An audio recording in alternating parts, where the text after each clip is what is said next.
بسم الله الرحمن الرحيم الحمد لله رب العالمين والصلاة والسلام على سيد المرسلين محمد وعلى آله وصحبه أجمعين وعلى من تبعهم بإحسان إلى يوم الدين أما بعد فأعوذ بالله من الشيطان الرجيم بسم الله الرحمن الرحيم إنما يخشى الله من عباده العلماء صدق الله العظيم.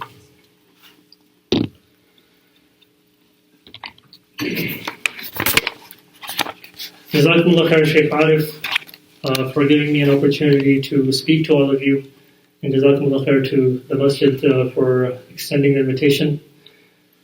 So the first thing that I'd like to mention is welcome to the class. Inshallah, we're talking about seeking knowledge today. So rather than this being an inspirational bayan of some sort, inshallah, this is more of a class. This is more of an opportunity to go through some important discussions in relation to this particular topic that we have in front of us. And at the same time, give us a pause about this important obligation that we have in our deen. So ilm is the foundation upon which our deen rests. Inshallah, I'll go into a little bit of detail about that. The translation for the term ilm is knowledge.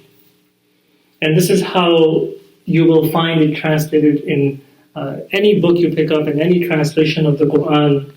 In any book of hadith, you'll see that wherever the word ilm is used, then we translate it as knowledge, which is a correct translation, no doubt about that.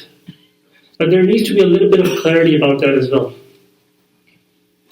So the first thing that I want to talk about,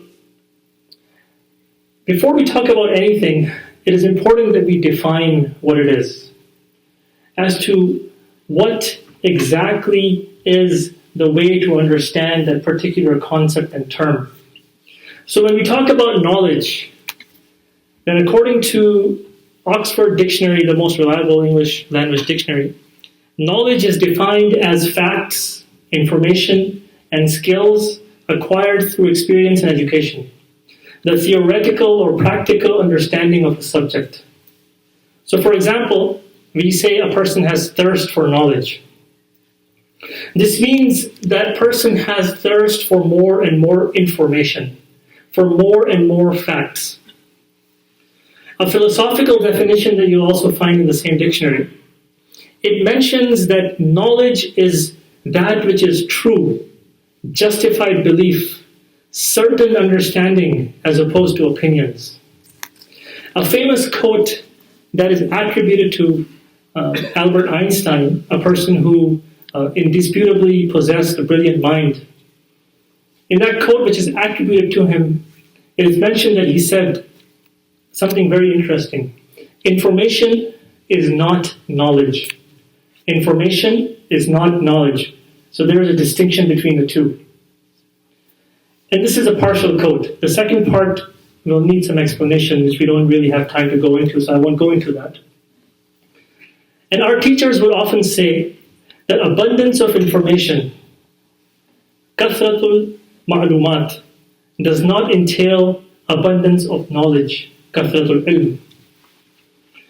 So clearly, everybody accepts the fact that there is a difference between information and knowledge. But the problem is that often this distinction is blurred by many. Today we think that the more information we have, the more knowledgeable we are. Right? Whoever has more information is able to memorize more information, able to retain more information and give lectures and talk about it, then that is what knowledge is. But the truth is quite to the contrary. Even non-Muslim scientists and intellectuals accept this fact. And any intelligent person will accept that information does not necessarily equal knowledge. A great scholar, Maulana Ashraf Ali At-Thanawi rahimahullah, he says something very interesting.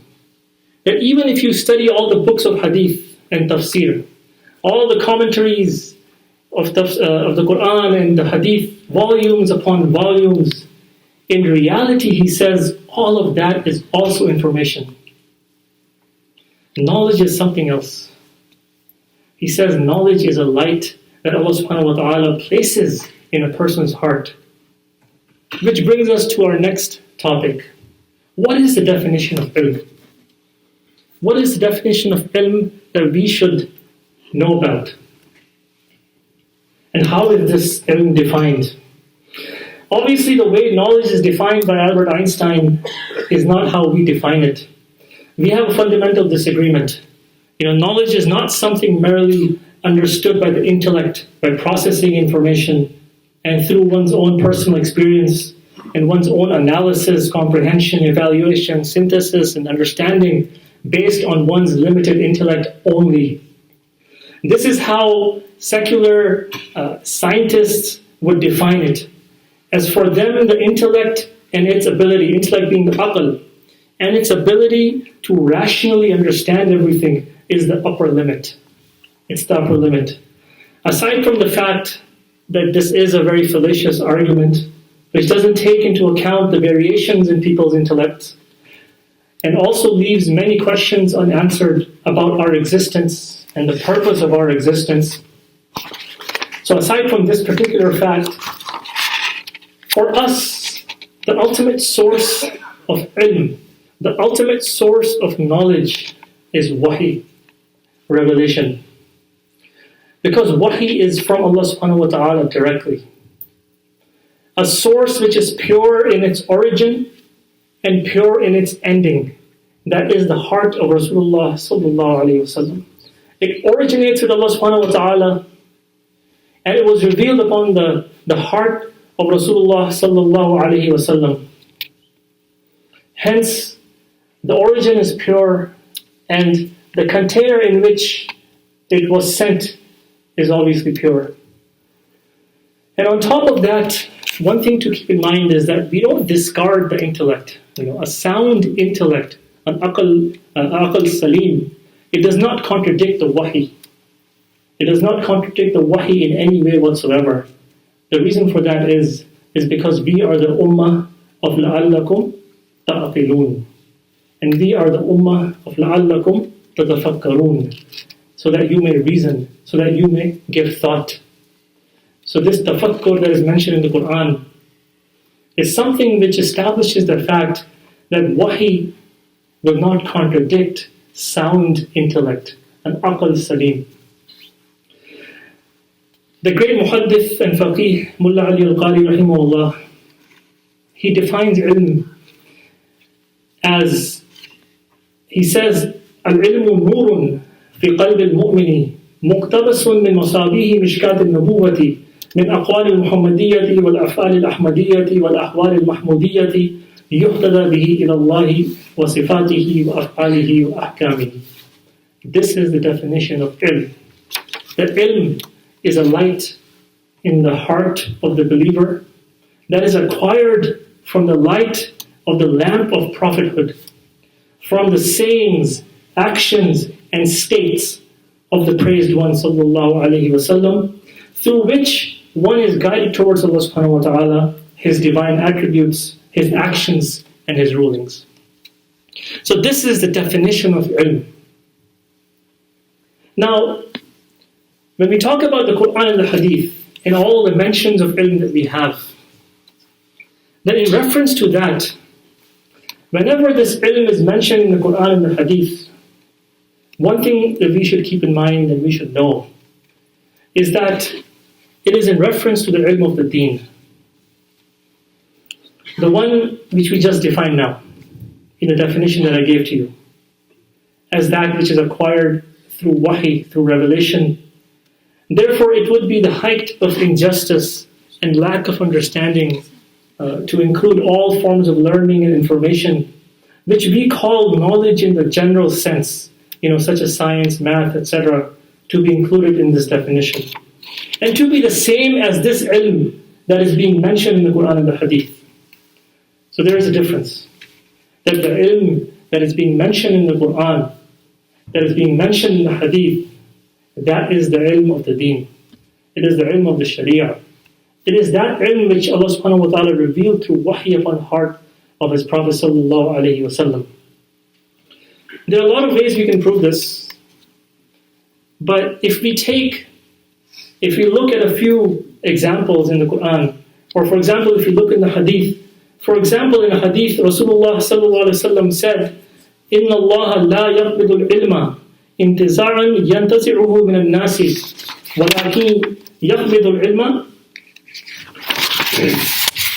بقبض العلماء حتى إذا لم يترك عالما اتخذ الناس رؤوسا جهالا فسئلوا وأفتوا بغير علم فضلوا وأضلوا.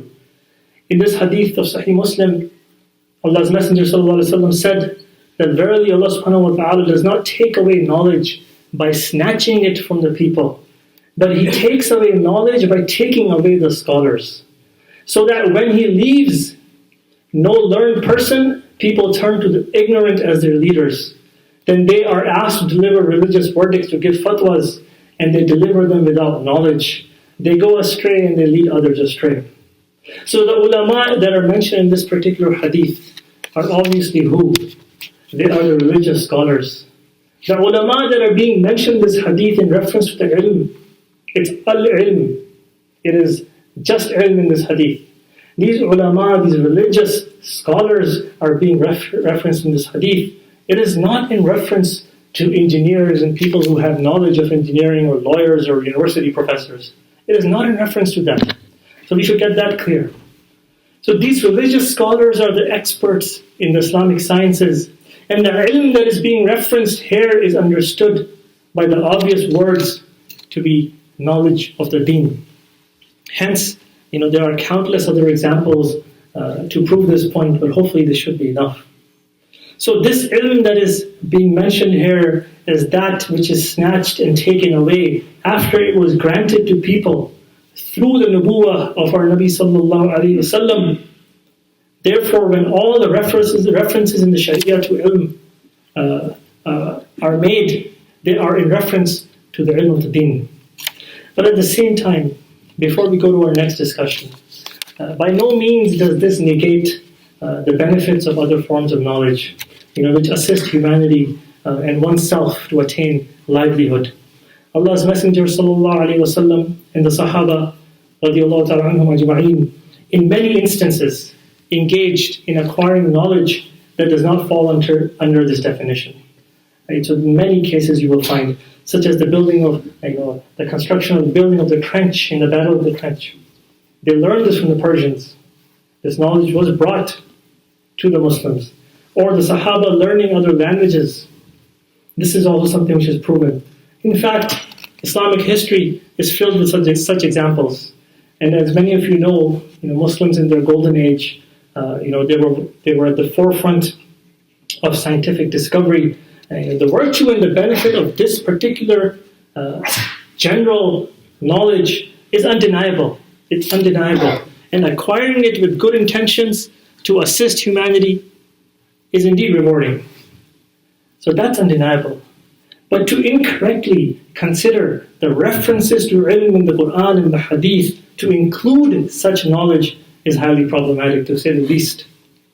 And unfortunately, a degradation of the al-ulum al-shar'iyya, the highest and the most noble form of knowledge. So moving on, a pressing problem that we have that I would like to address in this little time we have, a pressing problem that we have and you're faced with is lack of knowledge, lack of this particular ilm that we're talking about in our communities. So now that we have understood the true definition of ilm, let's talk about this problem, which is the problem of lack of knowledge in our community. Sometimes when you talk about this, people don't like to hear it, unfortunately. And I'm not just referring to the lack of Islamic scholars, because not everyone has the capacity to become an Islamic scholar.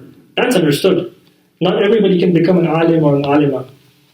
But rather, what I'm talking about is the lack of foundational knowledge of Islam the basic aqidah and fiqh, the do's and don'ts of our deen, knowing what pleases Allah and what displeases Allah, knowing what corrupts our iman and what builds our iman. This form of knowledge. And the consequences of this lack of knowledge are simple. Number one, it results in the displeasure of Allah subhanahu wa ta'ala. It results in Allah subhanahu wa ta'ala being displeased with us. And number two, our akhirah being ruined due to it. And also, there are also worldly harms to those around us. So there are serious consequences of a community level crisis of lack of knowledge of the deen. So this is something that I like to raise awareness of, however much I can. Because hopefully, inshallah, there is a little bit of motivation, if it is present in the person, that this could encourage them to take the next step. To go out of their way and to incorporate learning the basics of their deen into their schedule. So the problem is, to make it more clear, when you see a bridge tumble down, that has unfortunately happened in this part of the world as well. In other parts of the world, perhaps more so, where you see new bridges, they were built a few years ago, and they literally come crashing down.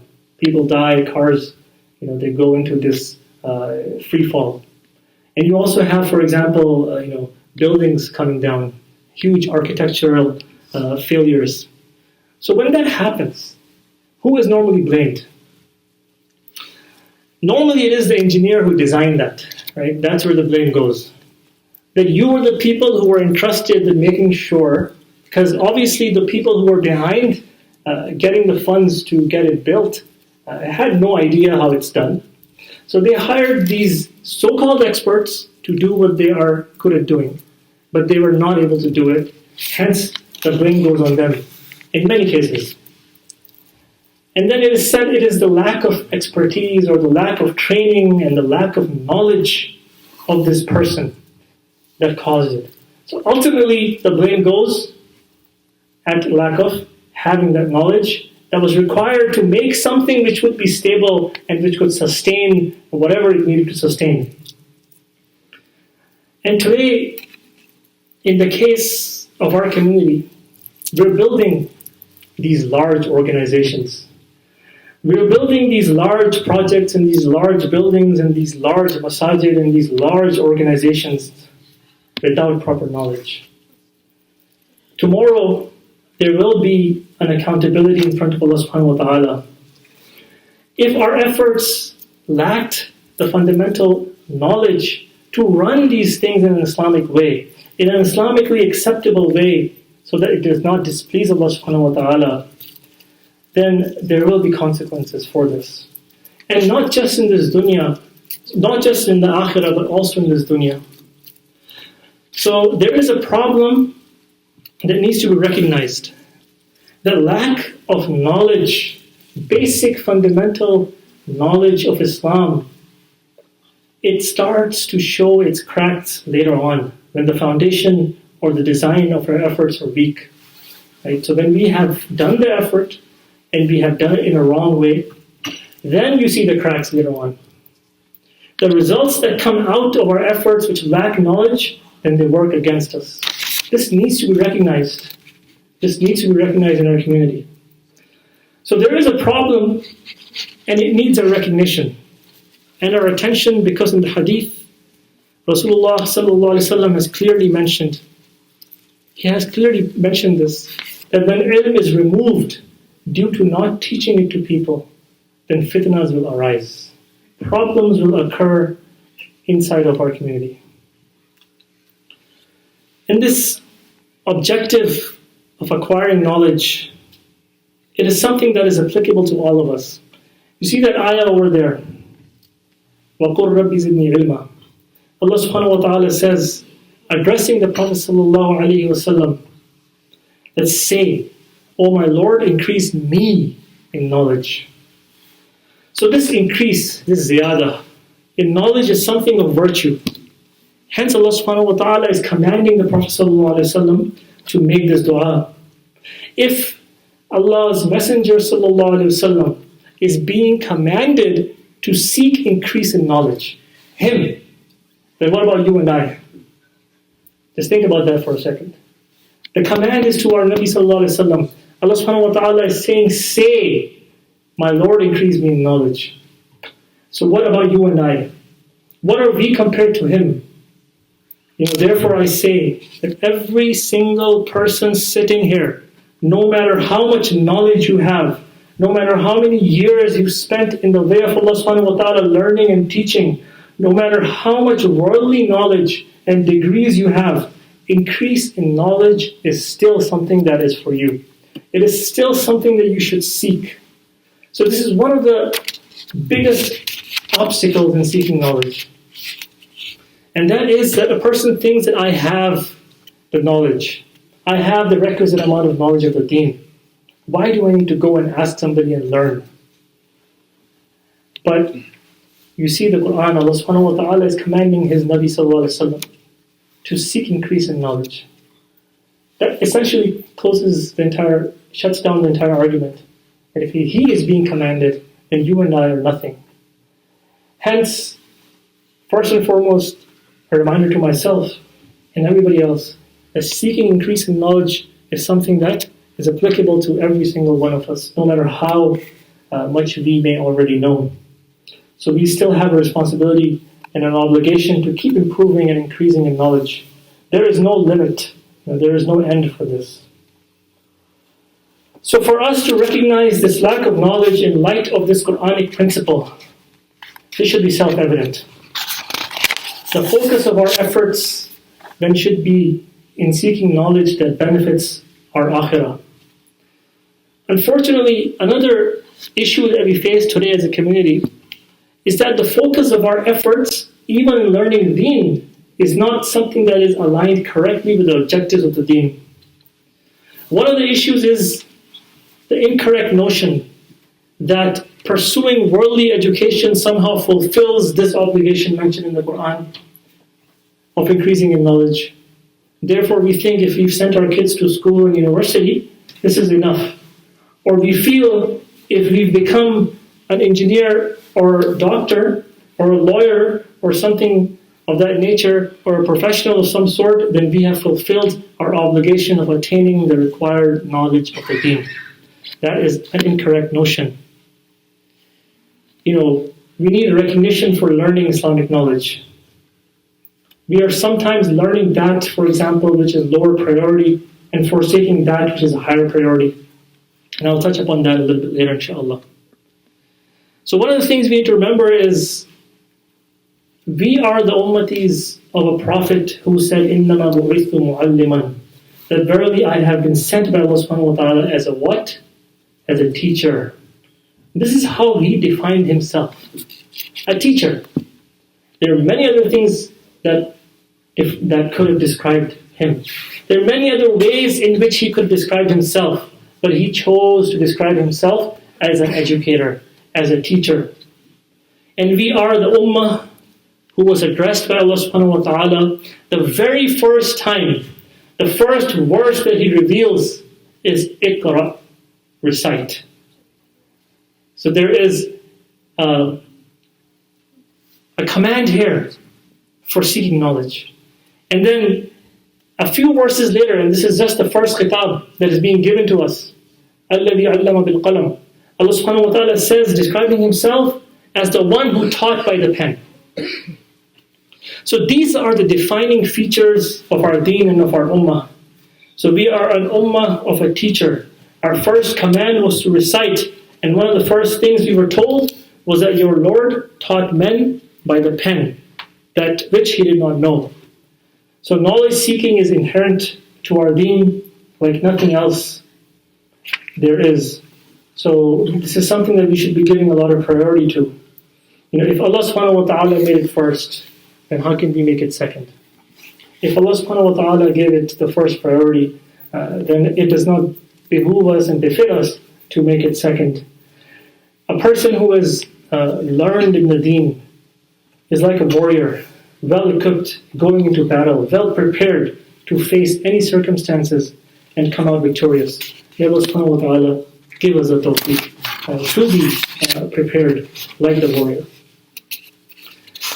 A few things that I'd like to touch upon before we talk about a few practical tips in regards to seeking knowledge is the virtues of the seeker. The virtues of the seeker of knowledge. You have, if you go back, one more, no, go back. No, you're going forward, go back. Yep, that one, Jazakumullah. So, you have the seeker of knowledge and you have the bearers of knowledge. There's a big difference between the two. But their objective is the same. In a hadith, famous hadith, Rasulullah sallallahu alaihi wasallam mentioned, "Man salaka tariqan yaltamisu fihi ilman sahhara Allahu tariqan ila al-jannah." That whoever follows a path in the pursuit of knowledge, Allah subhanahu wa ta'ala will make easy for him a path to Jannah. This is such a huge virtue. If you just take this one hadith, you understand the person who sets out to seek knowledge of the Deen and how virtuous this act is. That Allah subhanahu wa ta'ala is making his ultimate destination possible for him. And the hadith goes on to say, وَإِنَّ الْمَلَائِكَةَ لَتَضَعُ أَجْنِحَتَهَا رِضًا لِطَالِبِ الْعِلْمِ. SubhanAllah. That the angels, by the hukm of Allah subhanahu wa ta'ala, they lower their wings in the approval of the seeker of knowledge. So this is how much ikram and how much honor they have and how they honor that person who is seeking knowledge. This is how much respect they have for that person. They don't do it for everybody, for every single good cause. It does not mention a person who is giving charity. It's mentioning a person who is going out in the search of knowledge. So the angels lower their wings in approval for the seeker of knowledge. And then the hadith goes on to say, وَإِنَّ طَالِبَ الْعِلْمِ يَسْتَغْفِرُ لَهُ مَنْ فِي السَّمَاءِ وَالْأَرْضِ حَتَّى الْحِيتَانِ فِي الْمَاءِ. That for the seeker of knowledge, everyone in the heavens and the earth prays for forgiveness for that seeker. They make istighfar for him. So there is an automatic benefit that is being given to this person who has left his comforts and he has taken out that time to seek the knowledge of the Deen. Even the fish in the sea, the hadith mentions. Even the fish in the sea are seeking forgiveness for the seeker of knowledge. So this is a great virtue that is being mentioned for this individual. In another hadith, Rasulullah sallallahu alaihi wasallam said, "Man kharaja fi talab al-ilmi, fahuwa fi sabilillah hatta yarji'a." That the person who leaves in the search of knowledge, he is in the path of Allah until he returns. So he is being compared to the mujahid. Mullah Ali al-Qari mentions that some ulama say upon his return, he is a level above the mujahid. This is due to the benefit he provides. So this person has this immense status in front of Allah subhanahu wa ta'ala that he attains on account of seeking his knowledge and seeking his pleasure. Another hadith mentions Man talaba al-ilma kana kaffaratan lima mada. That the person who seeks knowledge, the seeking of knowledge for him is an expiation for what is past. That is, his sins of the past are forgiven. Another hadith mentions Man ja'ahu al-mawtu wa huwa yatlubu al-ilma liyuhya bihi al-islam fa baynahu wa bayna an-nabiyyin darajatun wahidatun fil jannah. That the one who is met with death while he was in the search for knowledge, so that he may through this knowledge revive Islam, then between him and the prophets there is only one level in paradise. So this person is given a special station in the akhirah because he passed away in the quest of knowledge. And another hadith mentions in regards to the virtue of the seeker of knowledge, فَضْلٌ فِي الْعِلْمِ خَيْرٌ مِنْ فَضْلٌ فِي الْعِبَادَةِ. That excess in knowledge is better than excess in worship. This is something that surprises a lot of people. That a person who has surplus more increase in knowledge compared to the person who seeks knowledge of the Deen, and there is an increase in that knowledge for him, is more superior to the person who has a surplus or an increase in his ibadah.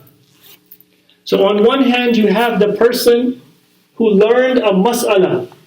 You have a person who learned a hadith, a person who learned the Quran. And you have the person who did extra acts of worship. He gave charity, he fasted in the day, maybe he prayed an extra salat. No doubt that is very rewarding and highly virtuous. But in this hadith it is mentioned that this person has more virtue over him. And it is obvious why. If you look in the, if you go into the depths of this, because knowledge is contagious. Knowledge is something that revives people. It changes the fate of people. It is something which spreads. While things that a person does for his or her own benefit, it's something that is good for them. It's something that is limited to their own person. But on the other hand, this knowledge is something that can benefit a lot of people. Another hadith mentions, in the Sunan of Imam Darimi, he has brought this hadith from Ibn Abbas radiallahu ta'ala anhuma. He says that تَدَارُسُ الْعِلْمِ سَاعَةً مِنَ اللَّيْلِ خَيْرٌ مِنْ إِحْيَائِهَا.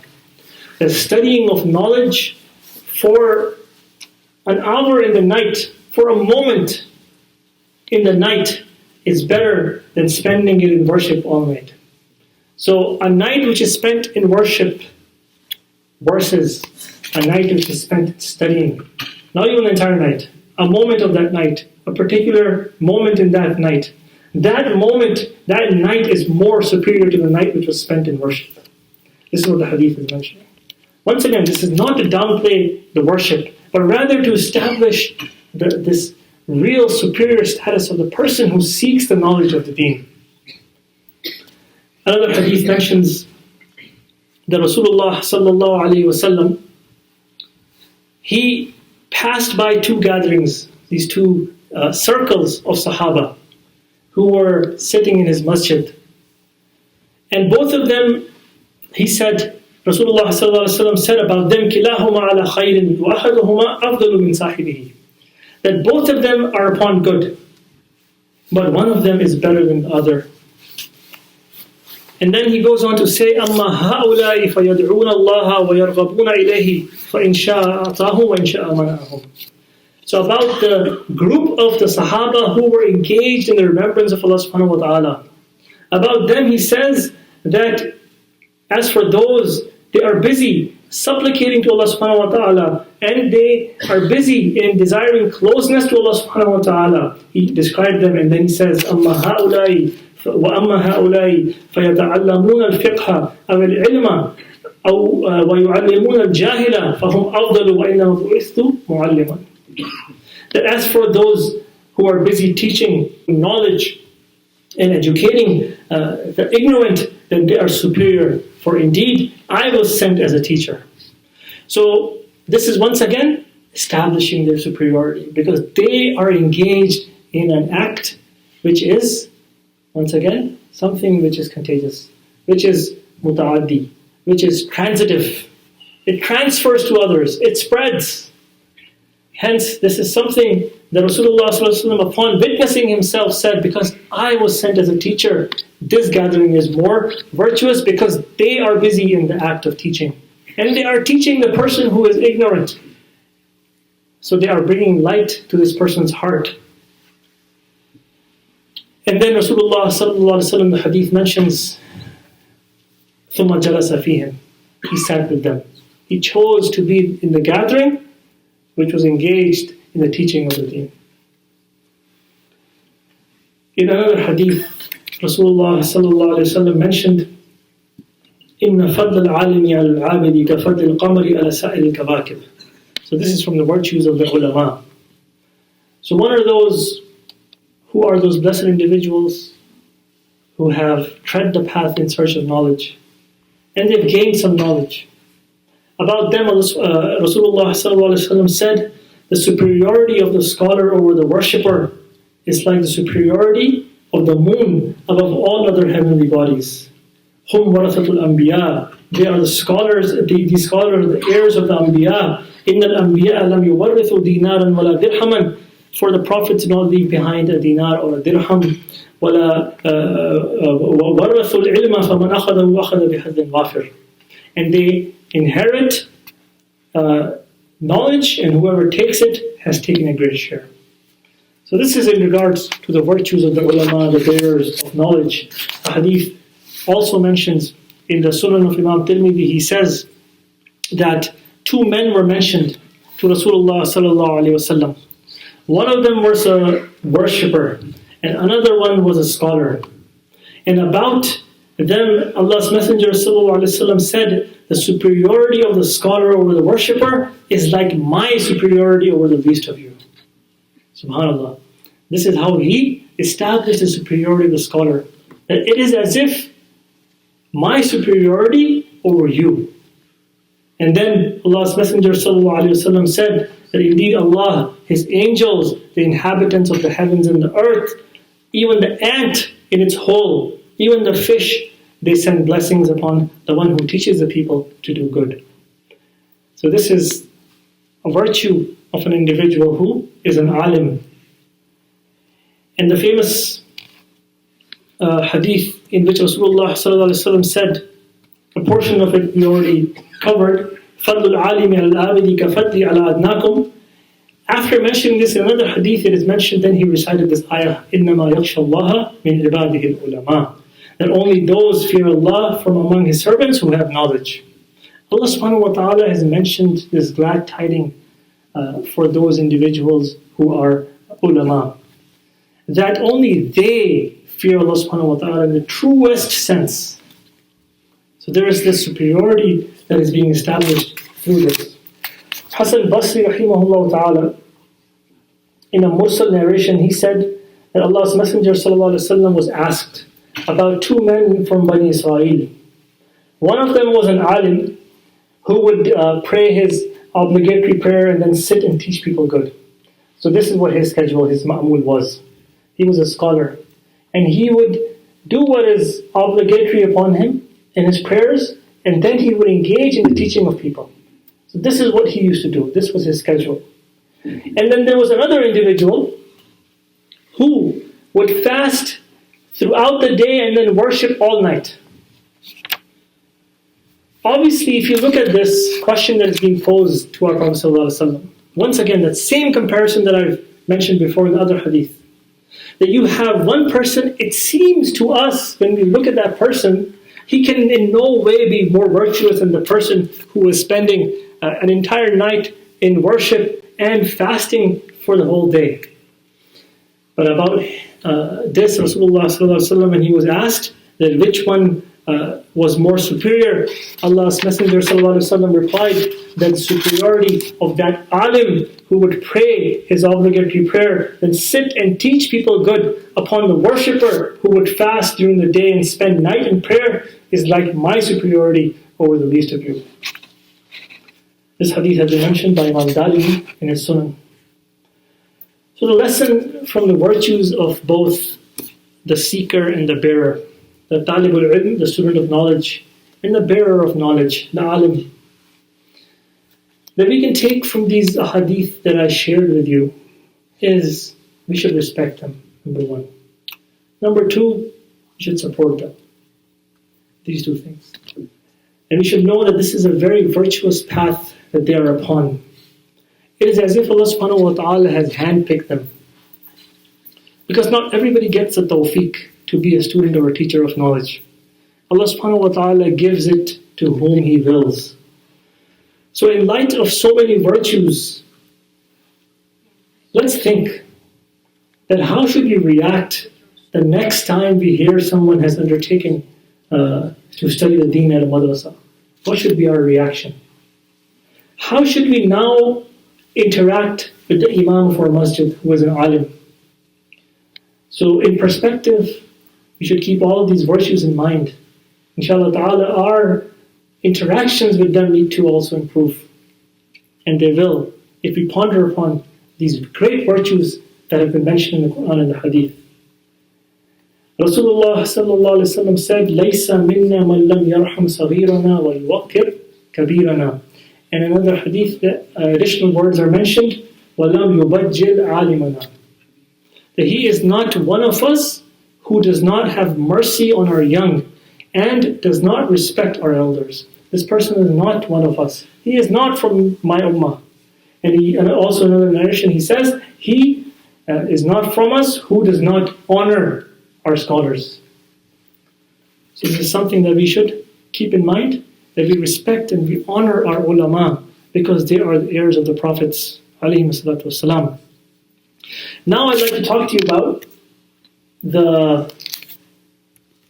a few practical things, inshallah. After mentioning the virtues, a little bit about the methods. There are a lot of methods and a lot of things to cover, but I've selected a few which are relevant to the person who has some inkling, has some desire to increase their knowledge. And I hope it is every single one of us. So when it comes to beginning the journey of seeking this ilm, then everybody has their own special circumstances that they should take into account. Everybody has their own special circumstances. They have different circumstances from each other. So it is hard to give everybody the same solution.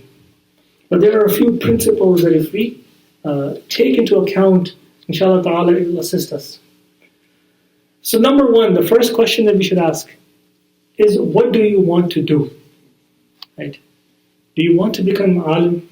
Do you want to become an alim or an alima? If yes, then analyze yourself. Or do you want your children to become, scholars of the Deen? Then the first thing is to analyze yourself. Ask your family. Make sure you have or they have what it takes. Right? So it's very important that we be realistic in this regard. That we set a goal which suits us. And that we customize our experience. And that we don't force upon ourselves something that we will not be able to handle.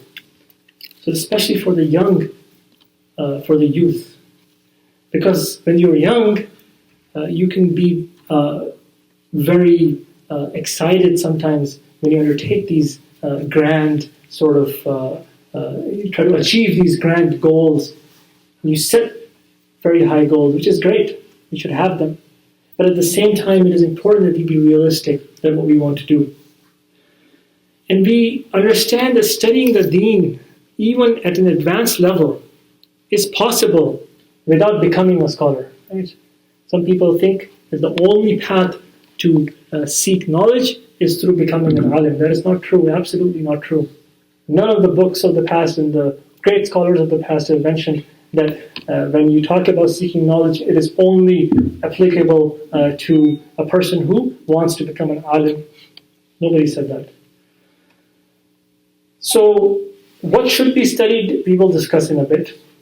The second question we should ask ourselves is, how much time can we give? How much time can we give to this?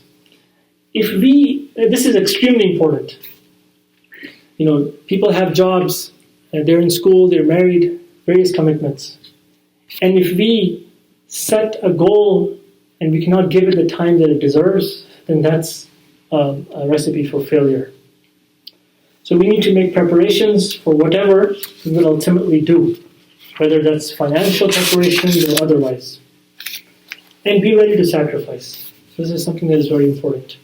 A person may set a goal that, I don't necessarily need to go down the path of the madrasa, go down the path of becoming an alim, or I don't want my children to necessarily go down that path. But at the same time, because, as I said, very few people will go, practically speaking, down that path. Most of us won't be able to pursue that goal. But we still have the desire. Knowledge is not exclusive to one group. Knowledge is for everybody. So we still have that desire as to how as to gain the knowledge of the Deen, to learn the life of our Prophet ﷺ, to understand the message of the Quran, to understand the basic beliefs and the basic fiqh that we have to learn in order to get by in our lives, and to please Allah subhanahu wa ta'ala ultimately, so that our akhirah is saved. So, one thing we should keep in mind when we talk about the amount of time that we can give is sacrifice. Because nothing is possible without sacrificing our time and our wealth. One cannot tread the path of knowledge, period, without sacrifice. That's not possible. So we need to sacrifice some amount of our time for this particular purpose. And it is a very important purpose. And I've already spoken to you about how our lack of attention to this, no matter how old we are, no matter how young we are, does not matter. Our lack of attention to this is resulting in a lot of problems for our community.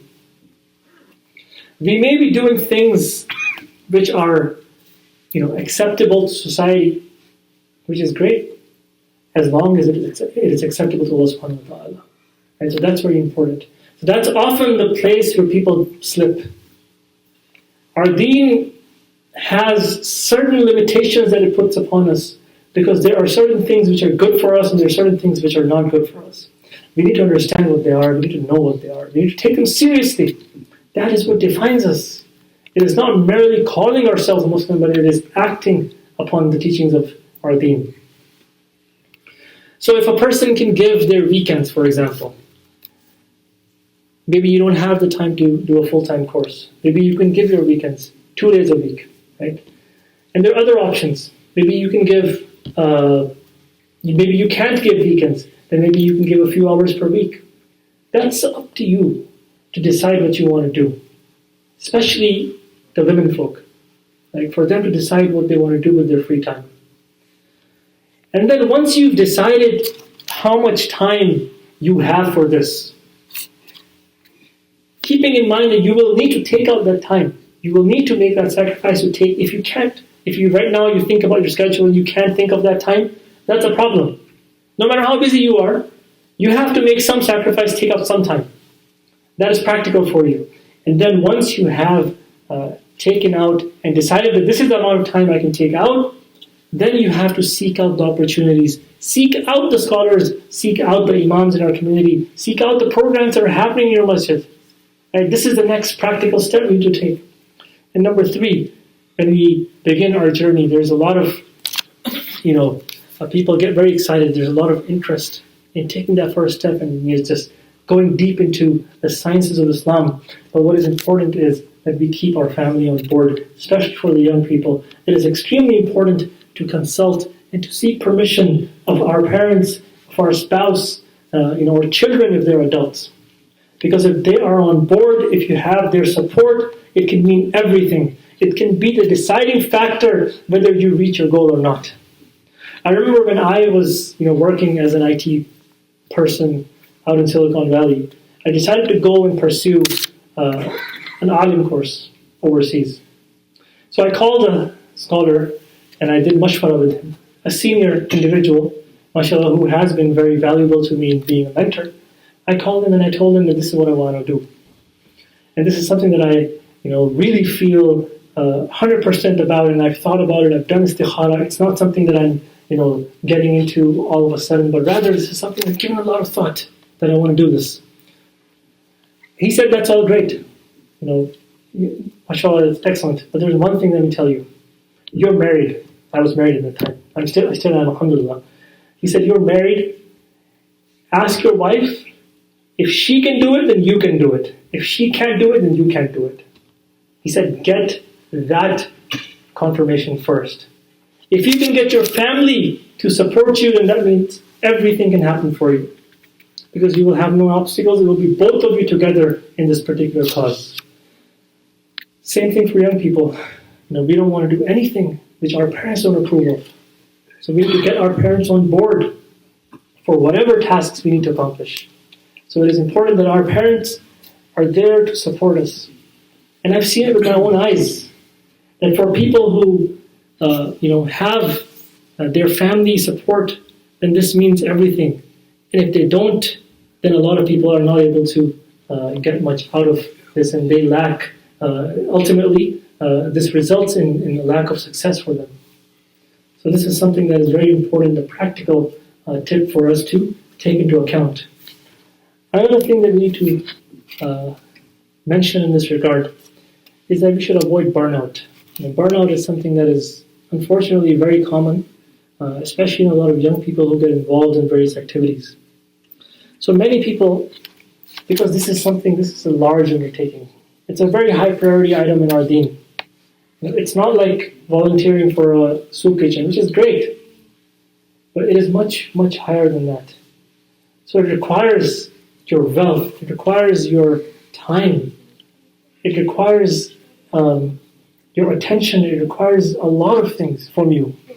Hence, the more it requires from you, that means the more the possibility of burnout. So many people who are very enthusiastic about this particular goal of seeking knowledge, going out to seek knowledge, traveling perhaps, or enrolling in certain institutions, then if they do not think it through, it results in burnout. So we need to be very wary of this, but at the same time we need to remember that everybody has highs and lows. Sometimes you will have those lows. You just have to persist, and you have to engage in a lot of dua for steadfastness, for istiqamah. Ask Allah subhanahu wa ta'ala for this istiqamah, because it is natural for one to experience downturns and to lose motivation every now and then. It happens to everybody. So this is something that we need to keep into account. And many people who don't pay attention to this particular aspect, and they don't take into account these very important factors in these preliminary steps, they remain in a constant state of confusion. I've seen so many people like this, students of knowledge. They don't know where they're going. They don't know what to do next because they haven't planned properly. So one solution is to consult an alim that you trust, someone who has students, right? Somebody who is in this field and has tread the path of knowledge, and then make istikhara and ask for Allah subhanahu wa ta'ala's help. So after planning, once all this planning is done, customized according to your own circumstances, then you should take the step and begin your pursuit of knowledge. This is what I recommend, and especially in reference to learning the basics of our Deen. That yes, there is planning, which is very important, but at the same time, there needs to be that first step that everybody needs to take. And if we have been dormant for a while, no problem. You can take that first step again. And inshallah subhanahu wa ta'ala will grant us tawfiq. So laziness in this particular work, laziness in this is the work of shaitan, only to keep us away. The hadith mentions something very interesting, that one faqih is somebody who has a very high level of understanding of the Deen. One faqih is tougher upon shaitan than 1,000 worshippers. 1,000 worshippers are not as tough on shaitan as that one person who has the knowledge of the Deen, has a firm understanding of Islam. That person is the biggest challenge that shaitan has, because that person ruins the entire plan that shaitan has in place by educating people, right? By educating people and teaching them good and teaching them the Deen. So shaitan does not want us to set out in this path, and will do anything to stop us. So don't plan and do nothing. That's the ultimate message. Your journey, which is customized for yourself, can begin today. You don't need to look any further than the beautiful example that Allah subhanahu wa ta'ala has given us in Surah Kahf.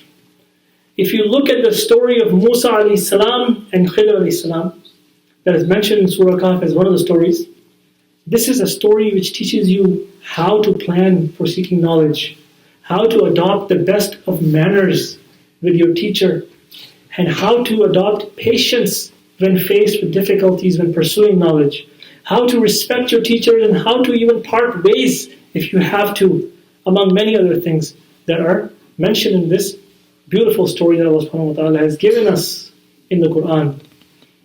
So we should study the tafsir of Surah Kahf for inspiration. SubhanAllah, Allah subhanahu wa ta'ala, through our Prophet sallallahu alaihi wasallam, so many different virtues are mentioned for the person who seeks knowledge. And then He has also given us in the Quran some practical examples. Musa alayhi salam was a very important individual. Very important individual. The most important person on the earth at his time. And the most knowledgeable person on earth at that particular time. And this was the question that he was asked. He was asked by one of the Bani Israel, one of the followers, that who is the most knowledgeable? He said, I am. And there's nothing wrong about that. 100% correct. But Allah subhanahu wa ta'ala rebuked him for that. And he was sent on this journey. Allah subhanahu wa ta'ala rebuked him because he was supposed to say Allah subhanahu wa ta'ala knows best. Even though what he said was 100% truthful. So Musa alayhi salam, being a very important person, the most important person, a Nabi of Allah subhanahu wa ta'ala, he has to leave his entire community. He has to leave everything, his family, his belongings, and whatever responsibilities at that particular moment he had to remove himself from that. And what was he commanded to do? To find that person, to teach you some knowledge, right?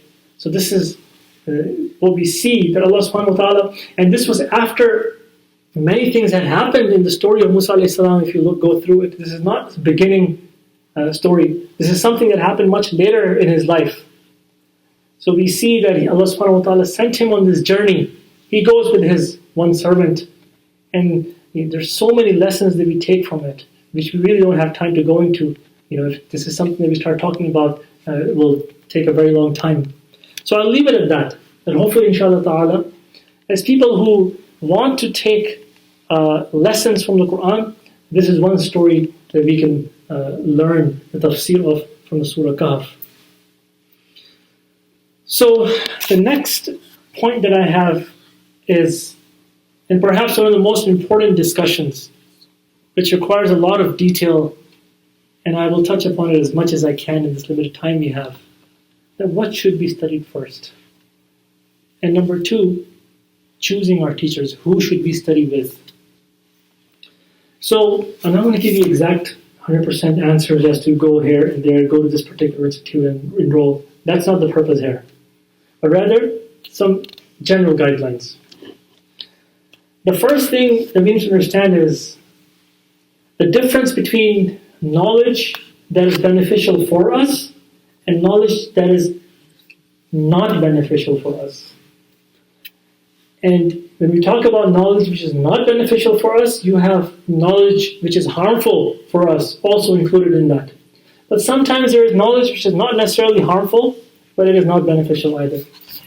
So when we talk about knowledge that is beneficial, that we need the most, especially in this society that we live in, especially in these times that we live in, the thing that we should study first, and this may come as a surprise to a lot of people, which I personally am surprised at many times, is the Quranic Aqidah, which is belief, the Islamic creed. This is the most important thing that we should first study. Because this is ultimately, the answer is very, very, very reasonable and rational that everybody can understand. The reason for that is the determination of our final destination in the Akhirah is based upon that. That a person has the correct guide, the person has the correct beliefs, because it ultimately determines our Akhirah. So we need to learn the beliefs which are taught to us in the Quran. This is of fundamental importance. And do we know that the Quran is filled with discussion of Aqidah, of Tawheed, of Risala, Ba'ath Ba'd al-Maut, various different aqaid which are mentioned in the Quran again and again. A large portion of the Quran is about that. And all these Anbiya that Allah subhanahu wa ta'ala sent, and these other warners that were sent to these different peoples and nations, what did they come and tell them? They told them to be good people, but the first thing they told them was Tawheed. That was the first demand from them. That this is what is you need to adopt first, and then you move to the next. Right? So Aqidah is of fundamental importance because without correct belief, no matter what a person does, it is not accepted in the court of Allah subhanahu wa ta'ala. Clear with you. Go ask any scholar about this. You will be rewarded for your good action in this dunya if you're not a believer. Allah subhanahu wa ta'ala will give you in this dunya, but the akhirah is only reserved for the believers. So whatever we do in the akhirah, whatever we do in this dunya, it is going to be accepted in the court of Allah subhanahu wa ta'ala in the akhirah if we have the correct aqidah, if we have the right beliefs. That we have a lot of challenge in our society now. There are a lot of challenges. There are new things which come up, new ideas, new sort of ideologies. So if we know the fundamental aqaid that we need to have, then inshallah ta'ala it is hope that ourselves and our families and our children, their imans can be saved. Right? So this is in reference to knowledge. One is to engage in acts of worship which strengthen one's iman. No doubt that's very important. But the other thing is that in this complex society that we live in, in these where we have children go to university studying philosophy and different things, then we need a little more. I'll be honest with you, we need a little more. And that only comes through knowledge. So, this is a simple proposition in my opinion.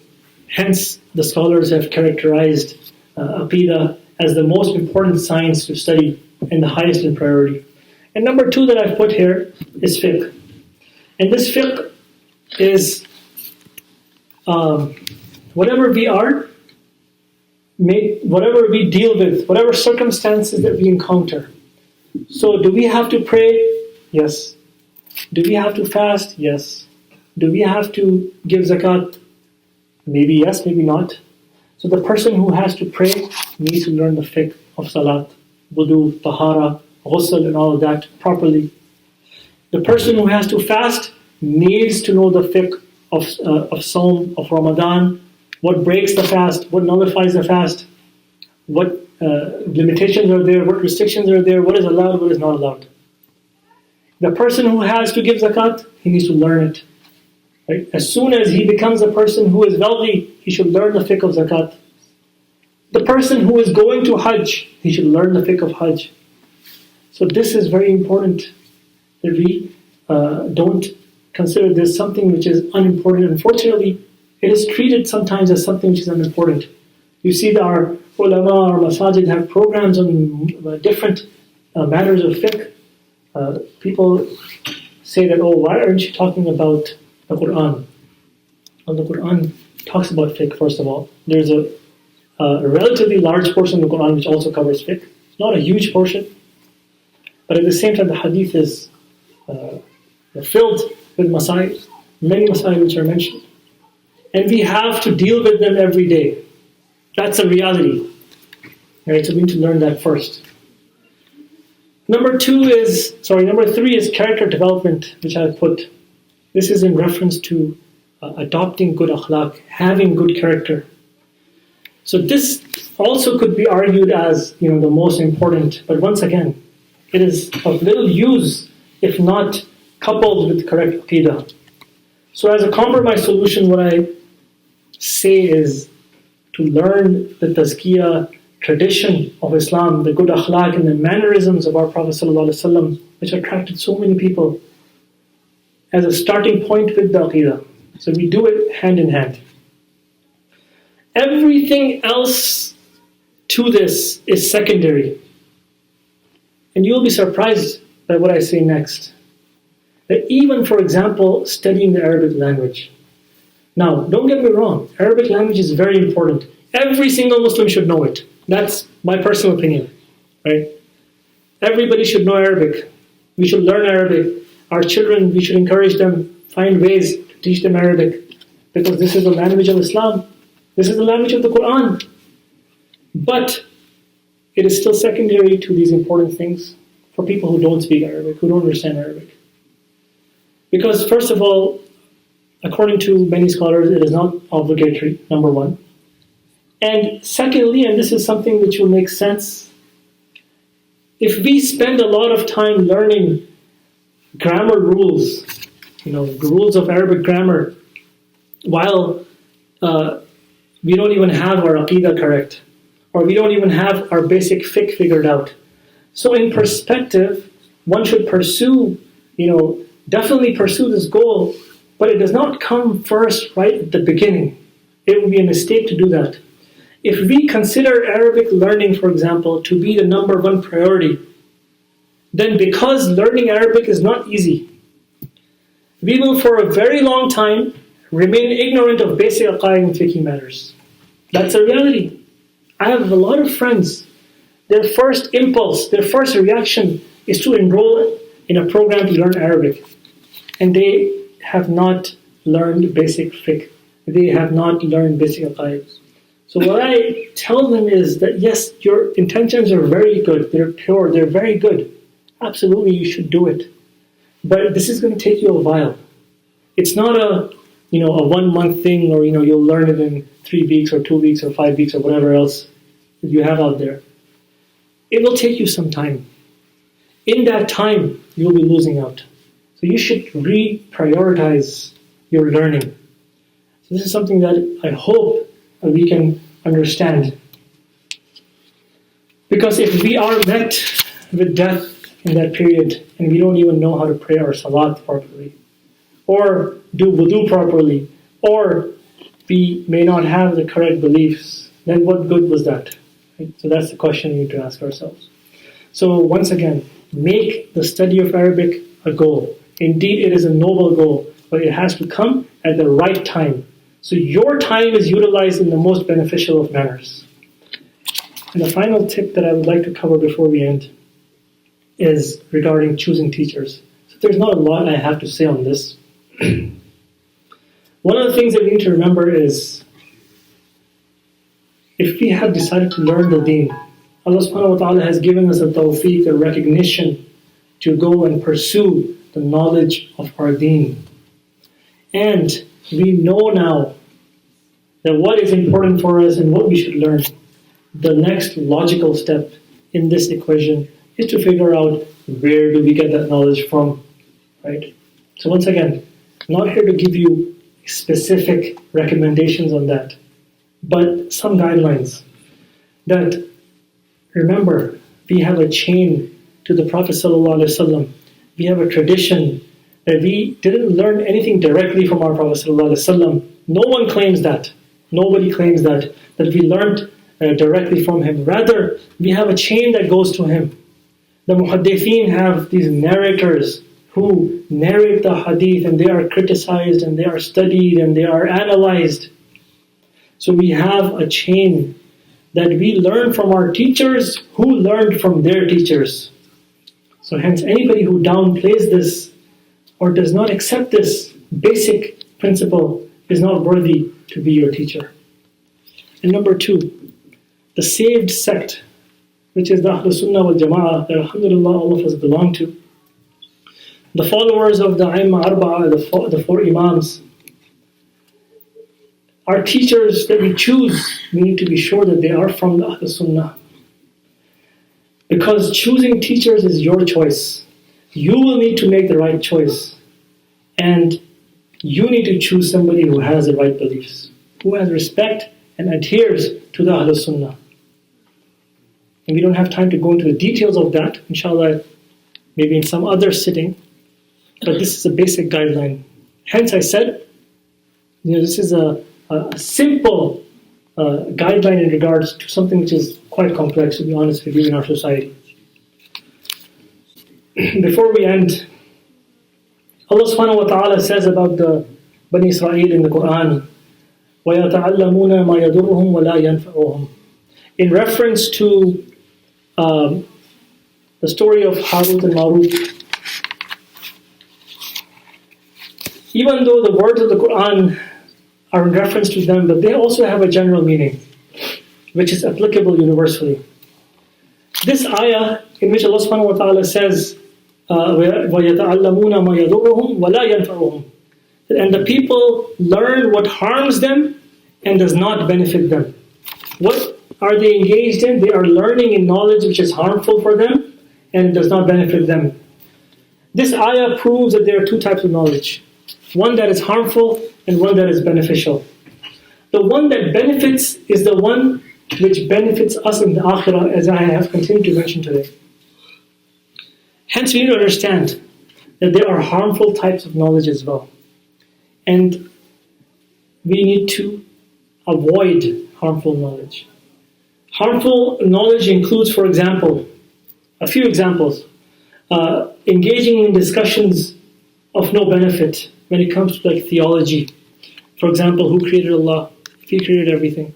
So discussions of this nature, extremely harmful, of no benefit whatsoever, and prohibited, as has been mentioned in the hadith. Or knowledge of evil things such as magic and things of that nature. Or knowledge, I argue, which will bring harm to humanity. Creating weapons of mass destruction, nuclear weapons and all that stuff. Nobody who created that technology is a hero by any means, or a good person, because there is no benefit in that for humanity whatsoever. It's only used for killing people.